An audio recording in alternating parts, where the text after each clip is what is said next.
Praise the Lord கர்த்தருக்கே துதிக்க மகிமை உண்டாவதாக. இன்றைய நாளில் இயேசு கிறிஸ்துவின் மகிமையான இந்த ஓய்வு நாளிலே கர்த்தரை பாடி வசனத்தை நாம் தியானித்து நாம் கடந்து செல்வோம்.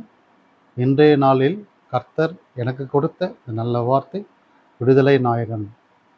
விடுதலை நாயகன் என்பது கிறிஸ்தவ வாழ்க்கையின் ஒவ்வொருவருக்கும் ஒரு நாயகனாக, ஒவ்வொரு குடும்பத்தின் ஒரு தலைவன் என்பதற்கு அடையாளமாக வாழ்ந்து வருகிறார் நம்முடைய கர்த்தராக இயேசு கிறிஸ்து.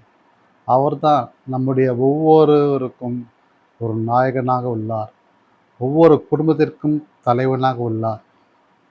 வசனம் சொல்கிறது, சங்கீதம் 50ஆம் அதிகாரம் 15ஆம் வசனம், ஆபத்து காலத்தில் என்னை நோக்கி கூப்பிடு, நான் உன்னை விடுவிப்பேன், நீ என்னை மகிமைப்படுத்துவாய் என்று வசனம் சொல்கிறது. நாம் எத்தனையோ காரியங்களில் எத்தனையோ வேலைகள் செய்து கொண்டிருப்போம். எத்தனையோ எண்ணங்கள், எத்தனையோ திட்டங்கள், எப்படி செய்யலாம் அப்படி செய்யலாம் என்று எத்தனையோ விதமான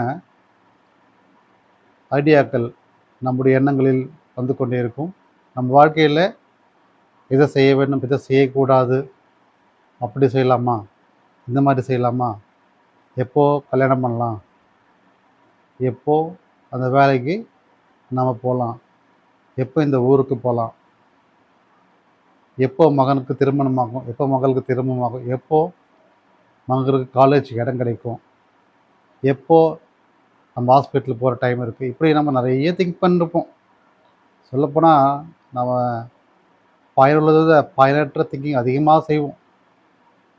ஆனால் எல்லாவற்றுக்கும் மேலாக இயேசு கிறிஸ்துவின் வல்லமை நாம் நினைத்து பார்க்க வேண்டும். எப்படி நாம் சர்ச்சுக்கு சென்று ஆராதனை செய்கிறோமோ, எதற்காக செல்கிறோம்? முதலாக அதை தெரிந்து கொள்ள வேண்டும். வாரத்தில் ஒரு நாள் இந்த ஞாயிற்றுக்கிழமை சர்ச்சுக்கு போகிறோம். ஏன் போகிறோம்? அன்றைய 6 நாளை நம்மளோடு இருந்து நம்மளை பாதுகாத்த இயேசு கிறிஸ்துவின் கிருபையை நாம் சண்டே இந்த ஞாயிற்றுக்கிழமையில் அவரை மகிமைப்படுத்தி துதித்து நன்றி செலுத்துவதற்காக நன்றி செலுத்தணும். நாம் நன்றி செலுத்தி தான் நம்ம அடுத்த வரும் நாட்கள்லாம் கர்த்தர் நம்முடைய இம்மட்டமாய் காத்து வழிநடத்துவார். இதுவரை வழிநடத்த கிருபைக்காக நன்றி சொல்லணும் இல்லையா? அதுக்கு நம்ம ஆராதித்து துதித்து அவரை பாடி மகிழணும். நாம் ஒவ்வொரு நாளும் துதிக்கும் போதோ, கனப்படுத்தும் மகிமைப்படுத்தும் போதோ நாம் அநேக பாவத்திலிருந்து விடுதலை ஆகும், அநேக இக்கட்டிலிருந்து விடுதலை ஆகும், அநேக சாபங்களில் விடுதலை ஆகும், அநேக கடன் சுமந்து விடுதலை ஆகும் என்று சொல்லிக்கொண்டே போகலாம். உங்கள் கவலைகள் எல்லாம் அவர்கள் வைத்து விடுங்கள். வசனம் சொல்கிறது, கர்த்தர் மேல் உன் பாரத்தை வைத்து விடு, அவர் உன்னை ஆதரிப்பார். வசனம் சங்கீதம் 55:22 சொல்கிறது, அவர் மேல் உங்கள் பாரத்தை வச்சிருங்க, அவர் உங்களை ஆதரிப்பார், அவர் உங்களுக்கு விடுதலை பெற்று தருவார். நீதிமான்கள் ஒருபோல் தள்ளாத விட்டார். நீங்கள் நீதிமான்களாக இருந்தால் நீங்கள் வேண்டிக் கொண்டிருக்கின்ற ஜெபம், அவர் நோக்கி கேட்கின்ற ஜெபம் நிச்சயமாக உங்களுக்கு விடுதலை கொடுக்கும், உங்கள் வாழ்க்கையில் ஒரு வெற்றியை கொடுக்கும். நீங்கள் இதுவரைக்கும் செய்கின்ற செயல்கள் எல்லாவற்றையும் மனிதரை முன்வைத்து செய்து கொண்டிருக்கலாம். இனி வரப்போகிற காலங்களை இயேசு கிறிஸ்துவை முன்வைத்து செய்யுங்கள். நீங்கள் எடுக்கின்ற ஒவ்வொரு முயற்சிகளும் வெற்றியாக முடியும். உங்கள் வாழ்க்கையில் நமக்கு தான் எல்லாம் கிடைக்குது, நமக்கு எது கடவுள், சும்மா ஒரு நாள் போவோம், பே பண்ணிட்டு வருவோம், அவ்வளோதான் அப்படின்னு நினைக்கிறீங்க. அநேகர் நினைத்து கொண்டிருக்கார்கள் இல்லையா? ஆனாலும் ஒவ்வொரு நாளும் அவருடைய கிருபை நமக்கு தேவை. பாருங்கள், இந்த காலத்தில் இன்று உள்ளவர்கள் நாளை இல்லை, இன்று உறங்க சென்றவர்கள் நாளை காலை இல்லை, மரணம் அவர்கள் தழுவுகிறது. பாருங்கள், நல்லா பேசிகிட்டு இருப்பாங்க, அடுத்த நாள் பார்த்தா இறந்துட்டு இருப்பாங்க. நேற்று தான் பார்த்து நல்லா பேசுகிறார், இன்றைக்கி என்ன இறந்துட்டேன்னு சொல்லி எத்தனையோ பேர்கள் ஆச்சரியப்படும் விதமாக நடந்து கொண்டிருக்கிறது. ஆகையால் நம் வாழ்க்கையில் ஒவ்வொரு நாளும் இன்று வரை உயிரோடு வைத்து இருக்கிற நம்முடைய ஆண்டவருக்கு நாம் நன்றி செலுத்த வேண்டும். நாம் செய்கின்ற துதியும் கனமும் மகிமையும் அதுதான் அவருக்கு கொடுக்கின்ற நன்றி. அப்படி செய்வது மூலம் நமக்கு என்ன கிடைக்குது தெரியுமா? ஆசீர்வாதம், மகிமை, வாழ்வு, பலன் எல்லாமே இயேசு கிறிஸ்து கொடுக்கிறார். நீங்கள் ஒரு நீதிமான்களாக இருந்தால் நீங்கள் பாக்கியவான்களாக இருப்பீர்கள். நீதிமான்னா என்ன? நிறைய சொல்லியிருப்பேன். நீதிமான்கள் என்பது ஒரு உண்மையுள்ள வாழ்க்கை வாழ்வது. யாருக்கு? இயேசு கிறிஸ்துக்கு உண்மையுள்ள வாழ்க்கை வாழ்வது தான் நீதிமான். எப்படி உண்மையுள்ள வாழ்க்கை வாழணும்? நீங்கள் வசனத்துக்கு கீழ்ப்படிந்து நடக்கணும், தினமும் ஜெபிக்கணும். இதுதான் நீதிமான்களின் வாழ்க்கை. நீங்கள் எடுக்கின்ற ஒவ்வொரு ஜெபமும், ஒவ்வொரு துதியும் அவரை மகிமைப்படுத்தும் போதோ கனப்படுத்தும் போதோ அவர் உங்களை பலப்படுத்துவார், ரட்சிப்பார், பாதுகாப்பார்.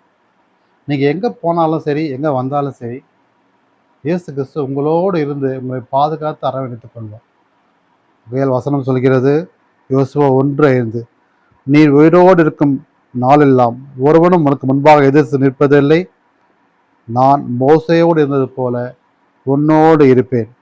நான் உன்னை விட்டு விலகுவதில்லை, உன்னை கைவிடுவதும் இல்லை. பாருங்க, மோசையோடு அன்று அவரோடு இருந்ததுனால தான் அந்த அவ்வளோ அற்புதங்களை இயேசு செய்தார். அதே போல் இன்று நித்திய வாழ்க்கை, ஒரு நித்திய ஜீவனை நாம் பெற்றுக்கொள்ள வேண்டும் என்றால் நாம் இயேசு கிறிஸ்துவை நோக்கி வர வேண்டும். வசனம் சொல்கிறது, நான் மோசையோடு இருந்தது போல உன்னோடு இருப்பேன், உயிரோடு இருக்கும் நாளெல்லாம் உனக்காக இருப்பேன், நான் விட்டு விடுவதில்லை, கைவிடுவதில்லை என்று வசனம் சொல்கிறது. இன்று அநேக மக்கள் நாம் நம்பிக்கொண்டிருக்கலாம், அநேகரை நம்பிக்கொண்டிருக்கலாம். ஆனால் என்றைக்காவது ஒரு நாள் அவர் நம்ம ஏமாற்றி விட்டு சென்று விடுவார்கள். ஆனால் நம்முடைய தேவன் விலகுவதும் இல்லை, கைவிடுவதும் இல்லை. அவரை நோக்கி வாங்க. மனிதர் அன்பு என்பது ஒரு பொய்யான வாழ்க்கை. இயேசுவிடத்தில் கொடுக்கின்ற அன்பு என்பது ஒரு மெய்யான வாழ்க்கையாக உங்களுக்கு நித்திய ஜீவனை இயேசுக்கு அற்புதங்கள் செய்வார். ஒரு நித்திய ஜீவன் என்பது இயேசு கிறிஸ்து நோக்கி நம்ம செல்வது, அவர் நம்ம அரவணைத்துக் கொள்வதுதான் நித்திய வாழ்க்கை. அங்கே மரணம் இல்லை. அதுவரை நாம் கடந்து செல்கின்ற இந்த வாழ்க்கை கூட அற்புதத்தின் வாழ்க்கையாக தான் இருக்கும். நீங்கள் வேண்டிக் கொள்வதோ அது உங்களுக்கு கொடுக்கப்படும் என்ற வசனப்படி கர்த்தாவே இயேசு கிறிஸ்து உங்களுக்காக அற்புதங்களை செய்வார், நிறைவான அற்புதங்களை செய்வார். அதற்கு முன்பதாக நீங்கள் ஒரு நீதிமான வாழ்க்கை வாழ வேண்டும். அவர் நீங்கள் பின்பற்றி வர வேண்டும். அப்போது தான் உங்களுக்கு விடுதலை கிடைக்கும். உங்கள் கட்டுகளிலிருந்து, உங்கள் சாபத்திலிருந்து, உங்கள் நோய்களிலிருந்து விடுதலை கிடைக்கும். அநேகர் இதை பார்த்து கொண்டு அநேகருக்கு ஒரு சுகவீனம் இருக்கலாம், பலவீனம் இருக்கலாம், நிறைய கடன்கள் இருக்கலாம், எப்போ கடன்காரன் வந்துடுவானோ பயத்தோடு இருக்கலாம், வேலை செய்கிற இடத்துல எத்தனை இன்னல்கள் இருக்கலாம், வீட்டில் நிறைய கவலைகள் இருக்கலாம், கஷ்டங்கள் இருக்கலாம், குடியில் மாட்டிக்கொண்டிருக்கிற கணவரை மீட்டெடுக்கவில்லையே என்று மனைவன் வருத்தப்பட்டு கொண்டிருக்கலாம், வேதனைப்பட்டு கொண்டிருக்கலாம், எப்போது விடுதலை கிடைக்க வேண்டும் இயங்கிக் கொண்டிருக்கலாம். உடலில் சுகவீனமாக இருக்கின்ற தாயோ தகப்பனோ மகனோ மகளோ யார் வேணா இருக்கலாம், எப்போ சுகம் கிடைக்கும், எப்போ விடுதலை கிடைக்கும் என்று நீங்கள் இயங்கிக் கொண்டிருக்கலாம். உங்களுக்கென்று ஒரே ஒரு வார்த்தை சொல்கிறேன், நீங்கள் இயேசு கிறிஸ்து நோக்கி வாங்க, ஒரே ஒரு ஜெபம் செய்யுங்க. அவர் நோக்கி நீங்கள் உண்மையுள்ள ஜெபத்தை ஏறெடுக்கும் போதோ நிச்சயம் உங்கள் வாழ்க்கையில் ஒரு மாற்றத்தை இயேசு கிறிஸ்து கொடுப்பார். நான் சும்மா சொல்ல, ஏதோ ஜோசியம் சொல்கிறதா நினைக்காதீங்க. ஜோசியம் இல்லை, இயேசு கிறிஸ்துவின் வார்த்தை. அந்த வார்த்தையை தான் உங்களோட செய்கிறேன். வசனம் திருப்பவும் சொல்கிறேன், ஆபத்து காலத்தை என்னை நோக்கி கூப்பிடு, நான் உன்னை விடுவிப்பேன், நீ என்னை மகிமை பார்த்த என்று இயேசு கிறிஸ்துவின் வார்த்தையின் மூலமாக சொல்கிறேன். இதை நான் சொல்லவில்லை, இயேசு கிறிஸ்துவின் வார்த்தை உங்களுக்கு சொல்ல வைக்கிறது. நீங்கள் பயப்படாமல், எதை குறித்து கவலைப்படாமல் ஒரு விண்ணப்பத்தையும் ஜெபத்தையும் ஸ்தோத்திரத்தோடு ஏறெடுக்கும் போதோ நிச்சயம் உங்கள் வாழ்க்கை விடுதலை கொடுக்கும். வசனத்தைப்படித்தான் நான் பேசிக்கொண்டிருக்கிறேன். எதுவும் நான் என் கால் போன போக்கில் பேசலை, என் நாவிலிருந்து நான் பேசலை. இயேசு கிறிஸ்து எனக்கு கொடுத்த இந்த ஆசீர்வாதமான வார்த்தையை நான் உங்களுக்கு ஷேர் செய்கிறேன், உங்களுக்கு நான் கொடுக்குறேன். இதை நீங்கள் எடுத்துக்கொள்வது பலனை கொடுக்கும். ஏதோ நான் வந்து சொல்லிட்டேன் அதை செய்யணுன்ற அர்த்தம் இல்லை. நீங்கள் உட்காந்து உங்கள் கையில் பைபிள் இருந்தால் எடுத்து வாசிங்க. இதுக்குள்ளே அந்த வார்த்தைகள் உள்ளது. நான் சொல்லப்பட்டது ஒரு வார்த்தை தான், நிறைய வார்த்தைகள் உள்ளது. இந்த பைபிள் முழுவதும் ஏகப்பட்ட வார்த்தைகள். எப்படி இருக்கணும், எப்படி இருக்கக்கூடாது, எப்படி விடுதலை கிடைக்கும், இயேசு கிறிஸ்துனா யார், அவர் எப்படிப்பட்டவர், இயேசு கிறிஸ்து முன்பாக எப்படிப்பட்ட வாழ்க்கையை மற்றவர்கள் வாழ்ந்தார்கள், இயேசு கிறிஸ்து எப்படி நமக்காக பாடுபட்டு மரித்து போனார் என்று நிறைய வார்த்தைகள் இந்த புஸ்தகத்தில் அடங்கியுள்ளது. இந்த பைபிளில் அடங்கி இருக்கிறது. சொல்லாத மக்களுக்கு சொல்கிறேன், நீங்கள் வாங்கி இதை படிக்க படிக்க படிக்க உங்கள் வாழ்க்கை ஆசீர்வாதங்கள் நிரம்பி நிரம்பி நிரம்பி வழியும். இது அதிக நிச்சயம். நான் எவ்வளோ ஜெபம் செஞ்சேன், எவ்வளோ பண்ணேன், ஆனால் எனக்கு விடுதலை கிடைக்கலன்னு இன்று கூட நிறைய பேர் சொல்லிக் கொண்டிருக்கிறீங்க. உங்கள் ஜெபமும் துதியும் கனம் இன்னும் மகிமையாக ஆராதனை செய்யணும், இன்னும் மகிமையாக உறுதியாக ஜெபிக்கணும். நீங்கள் ஜெபித்துக்க ஒரு ஏற்ற காலம் ஒன்று உள்ளது. ஏற்ற காலத்தில் நீங்கள் ஆசீர்வாதத்தை பெற்றுக்கொள்வீர்கள். சில சமயம் கேட்ட உடனே கிடைக்கும், சில சமயம் கொஞ்சம் தாமதமாக கிடைக்கும். எல்லாம் எதுக்கு தான்? நம்மளோட நன்மைக்காக தான். நம்ம நன்மைக்காகத்தான் இயேசு கிறிஸ்து அதற்காக ஒரு காலத்தை வைத்திருக்கிறார். நீங்கள் கேளுங்க, நிச்சயம் இயேசு கிறிஸ்து உங்களுக்கு கொடுக்கப்படும். இயேசு கிறிஸ்து கொடுப்பார். கேளுங்கள், அப்போது உங்கள் வார்த்தைகள் பெற்றுக்கொள்வீர்கள். நீங்கள் கேட்பதிலோ அது உங்களுக்கு பெற்றுக்கொள்வீர்கள் என்ற வசனம் சொல்கிறது. நீங்கள் கேளுங்க, கேட்பன் எவனும் பெற்றுக்கொள்வான். இயேசு கிறிஸ்துவின் வார்த்தைப்படி நீங்கள் கேட்பது நிச்சயமாக கிடைக்கும். அதற்கு நீங்கள் செய்ய வேண்டியது ஒன்றே ஒன்று தான், ஒரு நீதிமானுள்ள வாழ்க்கையை வாழ வேண்டும். அதுதான் முக்கியம். உங்களுக்கு இப்போது நீங்கள் ஜெபம் செஞ்சுருப்பீங்க, உங்களுக்கு இயேசு கிறிஸ்து விடுதலை கொடுத்துருப்பாரு. அதோடு நீங்கள் போயிட்டு உங்கள் வாழ்க்கையை என்ஜாய் பண்ணி வாழ்வீங்க. ஆனால் உங்களுக்கு சுகம் கொடுத்த, விடுதலை கொடுத்த இயேசு கிறிஸ்து நம்ம மறந்துட்டுருப்போம். அதுதான் இருக்கக்கூடாது. நமக்கு விடுதலையும் சுகத்தையும் கொடுத்த ஆண்டவரை நாம் தொடர்ந்து பின்பற்றி வர வேண்டும். அவர் கெட்டியாக பிடிச்சிக்கணும். தேவைக்கென்று அவரை பயன்படுத்தி விட்டுவிடக்கூடாது. ஆனால் அவர் நம்மளை எப்பவுமே கைவிட மாட்டார். நம்ம கை பிடிச்சின்னு தான் இருப்பார். நாம் தான் அவரை மறந்துட்டு ஏதோ செஞ்சு கொண்டு இருப்போம். நமக்கு கேட்டது கிடச்சிச்சு, அவ்வளோதான் சொல்லிட்டு நம்ம ஜெபிப்பதில்லை, மகிமைப்படுத்துவதும் இல்லை. நாம் தொடர்ந்து ஜெபிக்கணும். தொடர்ந்து ஜெபிக்கத்தான் இப்போது கிடைக்கின்ற ஆசீர்வாதத்தை விட இன்னும் பல்மடங்கு ஆசீர்வாதம் இயேசு கிறிஸ்து நமக்காக செய்வோம். நம்ம வாழ்க்கையில் எத்தனையோ விஷயங்கள் இருக்குது இல்லையா? நாம் இறுதி மூச்சு உள்ளவரை இயேசு கிறிஸ்துவின் கிருபை நமக்கு வேணும் இல்லையா? அதற்காக தொடர்ந்து அவரை நீங்கள் பின்பற்றி வர வேண்டும். அதுதான் ரொம்ப ரொம்ப முக்கியம். இந்த வாழ்க்கையில் வெற்றி வேணும்னா இயேசு கிறிஸ்து நோக்கி வாங்க. உங்கள் வாழ்க்கை வெற்றியாக ஜெயமாக அமையும். அது குறித்து ஒரு சிறிய பாடலை பார்க்கிறேன். உங்களுக்கு தெரிந்த பாடல் தான். விடுதலை நாயகன் வெற்றியை தருகிறார்.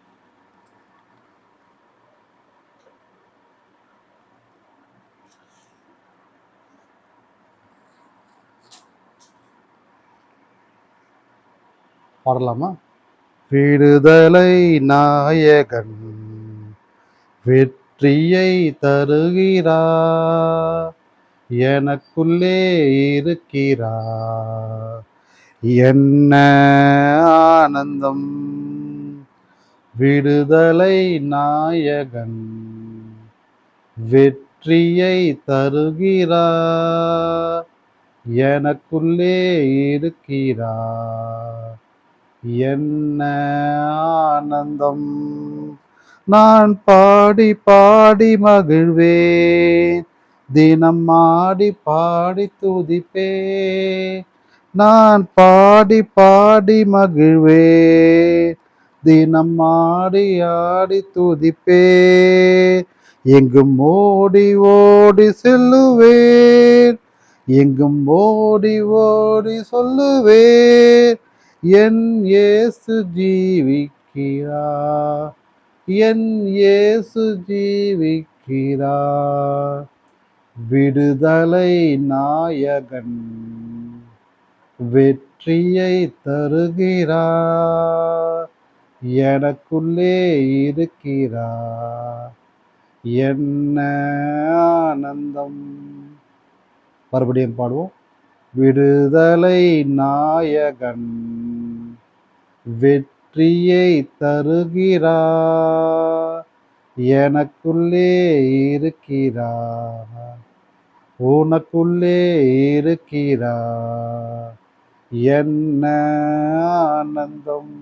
ஆம், இயேசு கிறிஸ்து உனக்குள்ளே இருக்கிறார், உனக்குள்ளே ஜீவிக்கிறார். அப்படி இருக்கும்போது உங்கள் வாழ்க்கையில் வெற்றி இல்லாமையா இருக்கும், உங்கள் வாழ்க்கையில் சமாதானம் இல்லாமையா இருக்கும், உங்கள் வாழ்க்கையில் சந்தோஷம் இல்லாமையா இருக்கும். அனைத்தும் நிறைவாக இயேசு கிறிஸ்து கொடுப்பார். இந்த பாடலின் அர்த்தங்கள் நிறைய உள்ளது, நிறைய வரிகள் உள்ளது. நான் சிம்பிளாக பாடினேன், இன்னும் நிறைய வார்த்தைகள் உள்ளது. அதை நீங்கள் பாட்டு புத்தகத்தில் வாங்கி நீங்கள் படிக்கலாம், நீங்களும் பாடி பாருங்கள். அவ்வளோ அர்த்தங்கள் இந்த பாட்டில் உள்ளது. விடுதலை நாயகன் வெற்றியை தருகிறார். நம்ம பாடியும் துதிக்கும் போதோ கனப்படுத்தும் போதோ நமக்கு இயேசு கிறிஸ்து வெற்றியை கொடுப்பார். அதுதான் அந்த பாடலை சொல்கிறது. உங்கள் வாழ்க்கையில் கூட நீங்கள் எத்தனையோ விதமான சோதனைகள், கஷ்டங்கள், எத்தனையோ அவமானங்கள் பட்டிருக்கலாம். அது எல்லாவற்றையும் நீங்கள் இயேசு கிறிஸ்துவிடத்தில் கொண்டு சென்று உங்கள் முழங்கால் ஜெபத்தின் மூலமாக செய்வதன் மூலம் நீங்கள் உங்கள் வாழ்க்கையில் பல்வேறு எண்ணங்கள், பல்வேறு துன்பங்கள் விடுதலை பெறுவீர்கள். ஏன், அன்றைய பேய் பிடித்த ஒருவனை பிணியாளியே இயேசு கிறிஸ்து கொண்டு வந்தார்கள். கொண்டு வந்து அடுத்த நிமிஷம் அவர் தொட்டவனே அவன் சுகமானான்.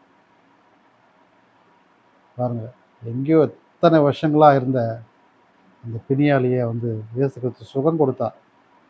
அது மட்டும் இல்லை, ஒரு குஷ்டரோகி, உடம்பெல்லாம் குஷ்டங்கள், அவர் தொட்டவனே சுகம் கிடைச்சது. இன்னொரு அற்புதமாக உண்டு, கண் தெரியாதவருக்கு பார்வையை கொடுத்தார். எப்படி இதெல்லாம் நடந்தது? அவர் இயேசு கிறிஸ்து அப்படி ஒரு பரிசுத்த வாழ்க்கையை வாழ்ந்தவர். அன்றைய காலத்தில் தன் பிதாவுக்கு ஏற்ற ஒரு பரிசுத்த வாழ்க்கையை வாழ்ந்தவர். நாம் எப்போது அப்படி வாழப்போகிறோம்? எப்படி அவரை போல் நம்மளும் இப்படிப்பட்ட அற்புதம் செய்ய முடியுமான்னு யோசிக்கிறீங்க இல்லையா? நீங்கள் அவரை போல வாழ்ந்தாலே, முயற்சி எடுத்தாலே போதும். நீங்கள் ஜபிக்கின்ற ஜபங்கள் மற்றவருக்கு சுகத்தை கொடுக்கும். நீங்கள் பேசுகின்ற வார்த்தைகள் மற்றவருக்கு ஆறுதலை கொடுக்கும். நீங்கள் சிம்பிளாக ஜபம் பண்ணாலே போதும், அது விடுதலை கிடைக்கும். நீங்கள் அவர் முழுசாக நம்புங்க, முழுசாக நம்பி அவரிடத்துல வாங்க. நீங்கள் கேட்கின்றது ஜெபங்கள், வேண்டுகின்ற ஜெபங்கள் எல்லாமே இயேசு கிறிஸ்து உங்களுக்கு வெற்றியும் விடுதலையும் கொடுப்பார். அவர் பெரிய கடவுள், நம்மளால் மற்றொரு சுகத்தை கொடுக்க முடியுமான்னு யோசிக்காதீங்க. நிச்சயமாக முடியும். இயேசு கிறிஸ்துவின் நாமத்தினாலே அவர் பேரை சொல்லி ஜெபிங்க, நிச்சயம் விடுதலை ஆண்டவர் கொடுப்பார். அதுதான் சங்கீதம் 55:20 சொல்கிறது, கர்த்தர் மேல் பாரத்தை வைத்து விடு, அவர் உன்னை ஆதரிப்பார். நீங்கள் அவர் மேலே பாரத்தை வச்சிருங்க, உங்கள் ஜெபத்தின் மூலமாக வச்சிருங்க, அவர் உங்களை ஆதரிப்பார். இன்னைக்கு அநேகர் எதிரையோ நோக்கி போகிறாங்க, இவங்க பண்ணுவாங்களா அவங்க பண்ணுவாங்களான்னு. ஆனால் ஒரே ஒரு தடவை இயேசு கிறிஸ்துவை நோக்கி வாங்க. இயேசப்பா, நான் உங்களை நம்பி இருக்கிறேன், நீங்கள் என்னை வழிநடத்துங்க, நீங்கள் என்னை உயர்த்துங்க, நீங்கள் எனக்கு விடுதலை கொடுங்க. நீங்கள் அவர்கிட்ட போய் விழுந்துருங்க.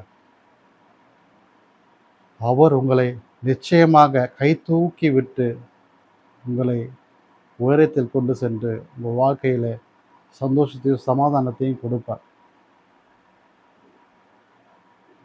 உங்கள் வாழ்க்கையில் நீங்கள் இது வரைக்கும் செய்த பாவங்கள்,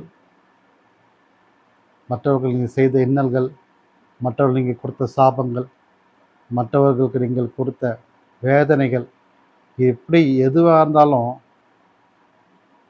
நீங்கள் பாவியை உணர்ந்தால் அதற்கு நீங்கள் விடுதலை கிடைக்க வேண்டும் என்றால் நீங்கள் இயேசு கிறிஸ்து நோக்கி வந்து ஜெபம் செய்யுங்க, இந்த திரு வசனத்தை வாசிங்க. மெய்யான தேவனாகிய நம்முடைய இயேசு கிறிஸ்து உங்களுக்கு பரிசுத்த வாழ்க்கையை கொடுத்து இந்த பாவங்கள் எல்லாம் அவருடைய இரத்தத்தாலே கழுவி சுத்திகரித்து பரிசுத்தாவை உங்களுக்குள்ளே ஊற்றி உங்களை ஒரு புதிய மனிதனாக மாற்றுவார். இது 100% நிச்சயமானது. நீங்கள் அவர்கிட்ட வந்தீங்கன்னா போதும், அவர் எல்லாவற்றையும் பார்த்துக்கொள்வார். உங்கள் வாழ்க்கையில் நீங்கள் செய்கின்ற செயல் இதுவாக தான் இருக்கணும். நம்ம வாழ்க்கை இப்படி போயிடுச்சே அப்படின்னு நீங்கள் ஃபீல் பண்ண விட்டுட்டு ஜெபத்தின் மூலமாக நீங்கள் ஜெயத்தை பெறுங்க. ஜெபமே ஜெயத்தை கொடுக்கும். இந்த வசனமே உங்களுக்கு விடுதலையும் கொடுக்கும். சத்தியத்தை அறிவீர்கள், சத்தியம் உங்களை விடுதலையாக்கும். வசனம் சொல்கிறது, நீங்கள் சத்தியத்தை எப்போ அறிகிறீர்களோ அப்போவே இயேசு கிறிஸ்து நீங்கள் அறிந்து கொண்டீர்கள் அர்த்தம். சத்தியம் என்பது ஒன்றும் இல்லை, அது இயேசு கிறிஸ்து தான். அவர் சொன்ன வார்த்தை தான். அதை நீங்கள் அறிந்து கொண்டாலே நீங்கள் விடுதலை ஆவீர்கள். அதுதான் வசனம் சொல்கிறது, குமாரன் உங்களை விடுதலை ஆக்கினால் மெய்யாகவே விடுதலை ஆவீர்கள் என்ற வசனம். குமாரன் யார்? நம்முடைய தேவகுமாரன், நம் பிதாவின் குமாரனாக இயேசு கிறிஸ்து தான். மெய்யாகவே நீங்கள் விடுதலை ஆவீர்கள். வசனம் யோவான் 8:16 சொல்கிறது. நீங்கள் ஜெபத்தில் கேட்கின்ற எதுவும் நிச்சயமாக அது உங்களுக்கு ஆண்டவர் கொடுப்பார். ஒவ்வொரு வாரமும் நான் உங்களுக்காக பேசுகின்ற இந்த வார்த்தைகளெல்லாம் ஏதோ கடமைக்கு பேசுகிறேன்னு நினச்சிக்காதீங்க. எல்லாமே இயேசு கிறிஸ்து மகிமைப்படுத்துவதற்காக தான். எனக்கு கொடுக்கப்பட்ட அழைப்பை நிறைவேற்றுவதற்காக தான் பேசிக்கொண்டிருக்கிறேன். அதை நான் எப்போ நம்ம உணர்ந்துக்கணும், அதை தொடர்ந்து செய்து கொடுங்க. எப்படிப்பட்ட சூழ்நிலைகள் இருந்தாலும் இந்த வார்த்தையை நான் சொல்லாமல் கடந்து செல்வதில்லை.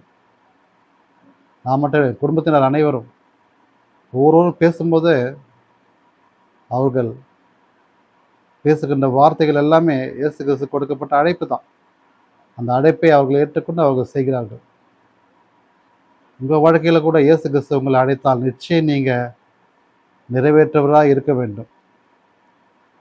கிறிஸ்துவ மக்களை உங்களுக்கு சொல்கிறேன், நீங்கள் அநேகர் ரட்சிப்புக்கள் வரும்படியான ஒரு அடையாள வாழ்க்கையை நீங்கள் வாழ வேண்டும். அதற்கு நீங்கள் முதலாவது இயேசு கிறிஸ்துவின் வார்த்தையை மற்றவர்கள் எடுத்து சொல்லி அவர் ரட்சிப்பை அடைய வேண்டும். அவருக்கு விடுதலை பெற்று தர வேண்டும். இயேசு கிறிஸ்து அறியாத மக்கள் எத்தனை பேர் இருக்காங்க இல்லையா? அவருக்கு நீ எடுத்து சொல்லி விடுதலை பெற்று தர வேண்டும். அதுதான் இயேசு கிறிஸ்துவின் ஊழியம். மொபைல் ஃபோன் மூலமாக ஸ்டேட்டஸ் வைக்கும் போதோ வசனத்தை வைங்க. அதை மற்றவர்கள் படிக்கும்போது ஒரு ஆறுதல் கிடைக்கும். அடுத்த நாள் பார்ப்பாங்க, என்ன வசனம் நெக்ஸ்ட்டு போடுவான்னு பார்ப்பாங்க. அந்த வசனம் அவங்க ஆறுதலாக இருக்கும். கண்ணு தெரியாமல் நிறைய பேர் இப்படி தான். நான் டெய்லி வந்து இயேசு கிறிஸ்துவின் வார்த்தையே வசனத்தை வந்து ஸ்டேட்டஸ் வைப்பேன், தினமும் வைப்பேன். ஒரு நாள் நான் வந்து சுச்சுவேஷனால கொஞ்சம் லேட் ஆகிடுச்சு, வைக்க முடியல. உடனே வந்து இன்றைக்கி வசனம் நீங்கள் போடலையா? டெய்லி பார்ப்பேன், ஏன் இன்னும் போடல அப்படின்னு சொல்லி சில பேர் கேட்குறாங்க. பார்த்து அப்போ தான் நடந்துக்கொண்டேன். அந்த வார்த்தை வந்து அவங்கள வந்து சென்று அடைகிறது. இன்னும் போடலன்னு கேட்குறாங்க அளவுக்கு அவங்க யாருன்னா அதர் கம்யூனிட்டி பீப்புள். பாருங்கள், நம்முடைய வசனம் அவங்களுக்கு எப்படி ஆழமாக பதிந்திருக்கிறது. ஏன் நான் அதை படிக்கணும், அந்த ஆர்வத்தை தூண்டுகிறது. அதை பார்த்தா தான் அவங்களுக்கு சந்தோஷம் நிம்மதி கிடைக்குதுன்னு நான் விசுவாசித்தேன். அதனால் எவ்வளோ லேட்டாக இருந்தாலும் அதை நான் போடாமல் இருந்தது கிடையாது. தினமும் அந்த வாட்ஸ்அப் மூலியமாக நான் செய்கிறேன். அதுவும் ஒரு சின்ன ஊழியம்தான். இதை இப்போ செய்கின்ற யூடியூப் சேனல், இந்த ஊழியம் கூட மற்ற அனைவருக்கும் இது சென்று அடைய வேண்டும் என்பதற்காக தான். இதை கேட்டுக்கொண்டிருக்கிற உங்களுக்கும் ஒரு ரட்சிப்பின் எழுப்புதல் பெற வேண்டும். உங்கள் வாழ்க்கையில் எத்தனையோ குறைகள் இருந்தாலும் அந்த குறைகள்லாம் இயேசு கிறிஸ்து நோக்கி நீங்கள் வரும்போது அதெல்லாம் நிறைவாக மாறும். உங்களை அறியாமல் நீங்கள் இயேசு கிறிஸ்துவின் வார்த்தை நிறைய பேசுவீங்க. இந்து பீப்புளாக இருந்தாலும் சரி, முஸ்லீம் பீப்புள் இருந்தாலும் சரி, புரியாமல் பேசுகின்ற வார்த்தைகள்லாம் இப்படியே அப்படியே நீங்கள் பேசும்போதே இயேசு கிறிஸ்து உங்களுக்குள்ளே வந்து உங்களை ஆசீர்வதிப்பார். இதுதான் நிஜம். நீங்கள் அவரை சொல்வீங்க, அவர் உண்மையாக இருக்காரா, அவர் இப்படி இருந்தாரா நீங்கள் யோசிச்சிருக்கலாம். அதை நீங்கள் யோசிக்க இயேசுக்கு உங்களுக்குள்ளே வந்து ஜீவித்து அவர் மெய்யான தேவன் என்று நீங்கள் உணர்ந்து கொள்வீர்கள். அதுதான் இயேசு கிறிஸ்துவின் மகிமை. அவர் வார்த்தையை நீங்கள் உதறிலிருந்து சொல்லும் போதே உங்களுக்கு ஆசீர்வாதம் பலமாக இறங்கும். அதை உணர்வுபூர்வமாக நான் உணர்ந்திருக்கிறேன். நீங்களும் உணர்ந்து கொள்வீர்கள். நீங்கள் இயேசு கிறிஸ்து நோக்கி வாங்க, அவரிடத்தில் சரணடைங்க. அவர் உங்களுக்கு விடுதலை கொடுப்பார், உங்களுக்கு மகிமையாக இறங்குவார். இந்த உலகத்தில் எத்தனையோ பேர்கள் இருக்காரு, எத்தனையோ மனுஷர்கள், எத்தனையோ அதிபதிகள், எத்தனையோ பலம், எத்தனையோ பேர் இருக்காங்க. ஆனால் ஒரே ஒருவர் தான் உங்களுக்கு மெய்யான விடுதலை கொடுப்பார். அந்த மெய்யான விடுதலை உங்கள் வாழ்க்கையின் ரட்சிப்பை கொடுக்கும், ஒரு நித்திய ஜீவனை கொடுக்கும், ஒரு ஆசீர்வாதத்தை கொடுக்கும். அது இயேசு கிறிஸ்து ஒருவரால் மட்டுமே முடியும். மீண்டும் ஒரு முறை உங்களை சந்திக்கும் வரை இந்த நாளில் கர்த்தர் எனக்கு கொடுத்த நல்ல வாய்ப்புக்கு நன்றி செலுத்துகிறேன். இயேசு கிறிஸ்துவே துதி கன மகிமை உண்டாவதாக. ஆமென். நான் ஜெபம் செய்வோமா? ஸ்தோத்திரம் கர்த்தாவே, இதோ அந்த புதிய நாளுக்காக நன்றியோடு துதிக்கிறேன் கர்த்தாவே. நீ கொடுத்த அற்புதமான நாளுக்காக நன்றி கர்த்தாவே. நீர் எங்கள் மதியில் அசைவாதி கொண்டிருக்கிற கிருபைக்காக நன்றி கர்த்தாவே. ஸ்தோத்திரம் பண்ணுவது நீ தொடர்ந்து எங்களுக்கு மதியில் ஆளுகை செய்யும் உமது கிருபைக்காக எங்கள் தாங்கட்டும் கர்த்தாவே. இதோ சத்தியத்தை அறிவீர்கள், சத்தியம் உங்களை விடுதலையாக்கும் வசனபடி கர்த்தாவே. நாங்கள் உண்மை அறிகின்ற அறிவில் அறிந்து கொண்டு கர்த்தாவே, அதை நாங்கள் விடுதலை பெற்றுக்கொள்ளும்படியே கர்த்தாவே ஜெபிக்கிறோம் கர்த்தாவே. கர்த்தர் மேல் பாரத்தை வைத்து அவர் உன்னை ஆதரிப்பார் என்ற வார்த்தை கர்த்தாவே. நாங்கள் எங்களுடைய அனைத்து வித சோதனைகளும் அனைத்து வித கஷ்டங்களும் இன்னல்களையும் எல்லாவற்றையும் கர்த்தாவே உண்மையில் நாங்கள் சுமக்கிறோம் கர்த்தாவே. நீர் எங்களை பாதுகாத்து வழிநடத்தும் கர்த்தாவே. எங்களது சோதனைகளை எல்லாவற்றையும் எடுத்து போட்டு விடுதலை கொடுப்பீராக சாமி. ஆம் சாமி, இதோ எத்தனையோ பேர் உண்மை அறியாத மக்களாக வாழ்ந்திருக்க கர்த்தாவே. அவங்க அறிந்து கொண்டு அவர்களும் வாழ்க்கையிலும் நீர் விடுதலை பெற்று தரும்படியாக ஜெபிக்கிறோம் கர்த்தாவே. இதோ சுகவீனமாக இருக்கின்ற ஒவ்வொருக்காகவும், பலவீனமாக இருக்க ஒவ்வொருக்காகவும், கடன் சுமையால் தவிர்த்து கொண்டிருக்க ஒவ்வொரு குடும்பத்திற்காகவும், இன்னும் அநேக குடும்ப கஷ்டத்தில் சுமந்து கொண்டிருக்க எத்தனையோ தாய்மார்கள் தம்பிமார்களுக்காகவும், வீட்டில் பெரியவருக்காக ஜெபிக்கிறோம் கர்த்தாவே. அடிபதில் சிக்கி கொண்டிருக்கிற எத்தனையோ வாழவிய பிள்ளைகளுக்காக ஜெபிக்கிறோம் கர்த்தாவே. நீர் ஒவ்வொருவரும் பெருப்பராய் தொட்டு அவர்களை இப்போதே சுகம் கிடைக்கும்படியாக ஜெபிக்கிறோம் கர்த்தாவே. ஆம் சாமி, இந்த நிமிஷம் இந்த ஜெபத்தை கேட்டு கொண்டிருக்கிற ஒவ்வொரு மனதிலும் இறங்கி கர்த்தாவே, நீர் அவர்களுக்கு இந்த வார்த்தையின் மூலமாக அவர் தொடு உணர்வை கொடுத்து அவர் சுகத்தை கொடுப்பீராக சாமி. இயேசு கிறிஸ்துவின் நாமத்தினாலே இதை நான் சொல்கிறேன் கர்த்தாவே. நீர் அவர்களுக்கு சுகத்தை கொடுப்பீராக சாமி. இயேசு கிறிஸ்து நாமத்தால் இப்போதே அவர்களுக்கு ஜெயத்தை கொடுப்பீராக, அவர் விடுதலை கொடுப்பீராக, ஆசீர்வாதத்தை கொடுப்பீராக சாமி. இதுவரை அவர்கள் வாழ்க்கையில் கண்டீராத ஒரு ஆசீர்வாதத்தை நீர் இந்த நிமிடம் பொழுது கொடுக்கும்படியாக ஜெபிக்கிறோம் கர்த்தாவே. இதுவரை அவர் கண்டீராத இந்த சோதனைகளை எல்லாம் எடுத்து போட்டு விடுதலை கொடுப்பீராக சாமி. அவர் வேதனைகளை எல்லாத்தையும் நீக்கி போட்டு கர்த்தாவே இந்த ஜெபத்தின் மூலமாக அவர் விடுதலை கொடுப்பீராக சாமி. ஆம் சாமி, எத்தனையோ விண்ணப்பங்கள் மத்தியில் வாழ்ந்திருக்கிற விண்ணப்பங்கள் எல்லாவற்றையும் கர்த்தாவே நீர் கேட்டு அவருக்கு விடுதலை கொடுப்பீராக சாமி. வழிநடத்துங்க சாமி. தொடர்ந்து எங்களை காத்துக்கொள்ளுங்க. நாங்கள் உம்முடைய அன்பிலே வளரும்படியாக, உங்கள் ஐக்கியத்தில் இருக்கும்படியாக கர்த்தாவே. எங்களுக்கு எத்தனை சோதனைகளும் எத்தனை இன்னல்களும் வந்தாலும் அது எல்லாத்தையும் எடுத்து போட்டு எங்கள் கரண்டு மூட்டான பாதைகளை எடுத்து போட்டு எங்கள் பாதையெல்லாம் வெளிச்சத்தை காட்டி எங்களுக்கு வழிநடத்துவீராக சாமி. அதற்கு நாங்கள் நீதிமான உள்ள வாழ்க்கையை வாழும்படியாக கர்த்தாவே நீங்கள் துணை புரியும் கர்த்தாவே. ஒரு வாழ்க்கையை வாழும்படியாக கர்த்தாவே தொடர்ந்து நாங்கள் ஒவ்வொரு நாளும் ஜெபத்தோடு, துதியோடு, கனத்தோடு, மகிமையோடு செலுத்தும்படியாக ஜெபிக்கிறோம் கர்த்தாவே. ஆசீர்வதிங்க. தொடர்ந்து நாம மகிமைக்கென்று ஒப்பு கொடுத்து வாழ்கிறேன் கர்த்தாவே. நீரே எங்களுக்கு வெற்றியின் நாயகனாக, ஒரு விடுதலையின் நாயகனாக இருந்து கர்த்தாவே, எங்கள் குடும்பங்களுக்கு நீரே தலையார் இருந்து கர்த்தாவே வழிநடத்துவீராக. எங்கள் போக்கிலும் மனத்தை துணையாக பாதுகாத்து மீட்பர் இயேசு கிறிஸ்து மூலமே வேண்டிக்கிறோம் நல்ல பிதாவே. ஆமேன். என் ஆத்மாவே கர்த்தரை ஸ்தோத்திரி, என் முழுவதுமே பசு நாமத்தை ஸ்தோத்திரி. என் ஆத்மாவே கர்த்தரை ஸ்தோத்திரி, கர்த்தர் செய்த சகல புகழில் மறவாதே. ஆமேன். Praise the lord. இயேசு கிறிஸ்துவுக்கே மகிமை உண்டாவதாக. ஆமேன்.